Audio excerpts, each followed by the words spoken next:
আসসালামু আলাইকুম প্রিয় খামারি ভাই ও বন্ধুরা, আপনারা যে যেখান থেকে দেশ এবং প্রবাস থেকে আপনারা যারাই আমার এই ভিডিওটি দেখতে পারতেছেন, আমি সবাইকে জানাই ঘাসের মেলা কৃষি খামারের পক্ষ থেকে আন্তরিক শুভেচ্ছা এবং অভিনন্দন।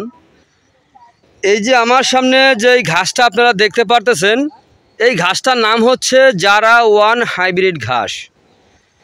এই ঘাসটি একবার যদি আপনি রোপণ করেন তাহলে কমপক্ষে 5 থেকে 6 বছর আপনি একটানা গরু ছাগলকে খাওয়াতে পারবেন। এই যে দেখেন, এখানে দেখেন আমরা কাটিংয়ের জন্য ঘাসটা রেখেছি। দেখেন কাটিংগুলো কত সুন্দর পরিপক্ক হয়েছে, তা তো আপনারা দেখতে পারতেছেন কত সুন্দর হয়েছে। প্রতিটি ঘাসের ভিতরে কিন্তু কাটিংটা হয়েছে আপনার একেবারে কত সুন্দর পরিপক্ক কাটিং হয়েছে। তো এই কাটিং যদি আপনারা রোপণ করতে চান তাহলে জমিতে ভালো করে চাষ করবেন। চাষ করার পূর্বে গোবর থেকে যে জৈব সারটা হয়ে থাকে সেই জৈব সারটা ভালো করে জমিতে ছিটিয়ে দিবেন। তারপরে জমিটাকে ভালো করে চাষ করবেন। তারপরে পরিপক্ক কাটিং রোপণ করবেন।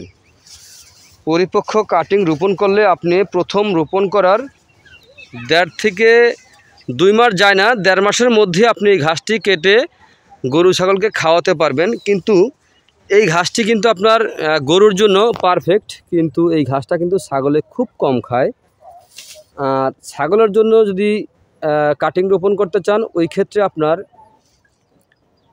ইন্দোনেশিয়ান স্মার্ট নেপিয়ার ঘাসের কাটিং রোপণ করবেন। Indonesian smart